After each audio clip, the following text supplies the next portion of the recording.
explored our school compound today and we have identified a major problem.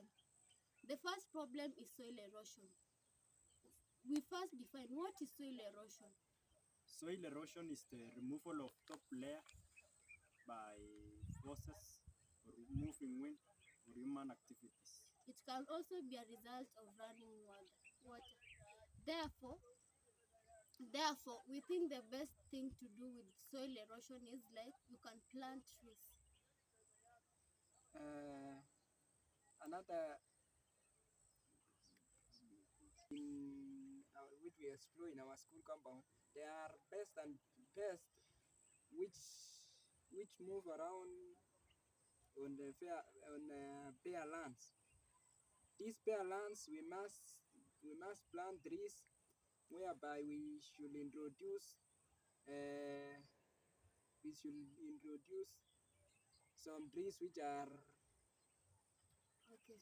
The point of my colleague here, uh, pests and diseases. When we plant crops and different varieties of plants with crops in the land, there are plants which are resistant to some diseases. Therefore, it acts as barrier so that the diseases cannot spread from one plant to the other.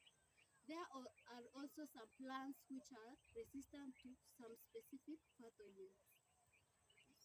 Solution where we will do a project of agroforestry, which is the planting of trees, rearing of livestock, and planting of food crops in the same field where they will mutually benefit to each other.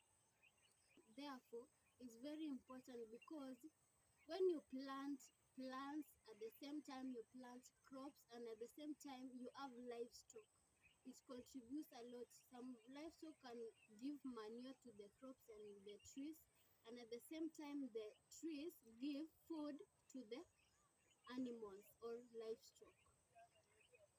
On the other hand, the trees will provide food for the plants as they are shade as they feed on those leaves, and also the trees will provide shade for the animals. Example of agroforestry trees such as eucalyptus and cypress.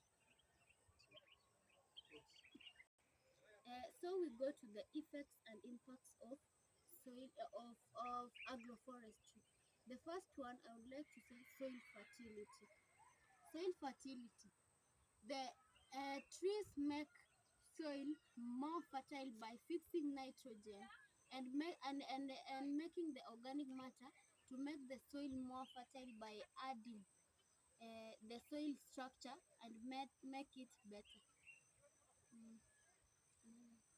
The roots of trees can help to compact the soil in the farm, and also trees provide medicine for the animals, and also the shade for the animals.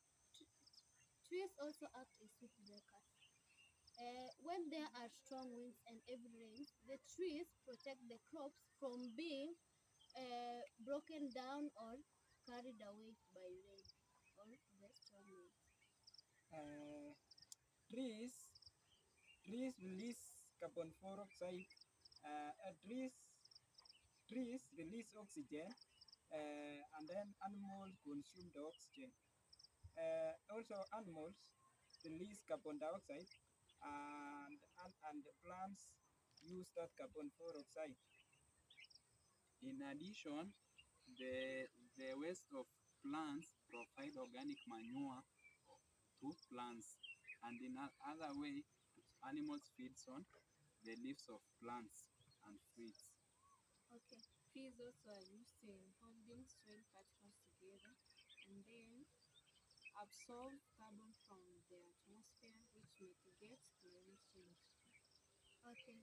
Trees also protect and the fauna and flora, which maintains the balance of the ecosystem. Without that balance of the ecosystem, the biomass and the food chain and all the food webs are affected, and it's also affect the human beings. Therefore, agroforestry is very important for human life, animal life, and plant life. Okay. Again, in agroforestry is easy to manage compared to other projects because agroforestry, the only thing you can do to plants is prune in crown management, which the main thing is pruning. Pruning is the reduction of leaves to avoid the shade from extending to the crops because the crops need more sunlight. In addition is that agroforestry, some of agroforestry tree are used for aesthetic value. So it can beautify our school, make our school be beauty. Which have no trees, it looks like it's not interesting. And also trees relax the mind of someone. When there are trees, there are breezes. Yes. It also even attract a very good environment for learning where concentration will be just easy because the air have been purified and the environment is just that attract many things of minds to work.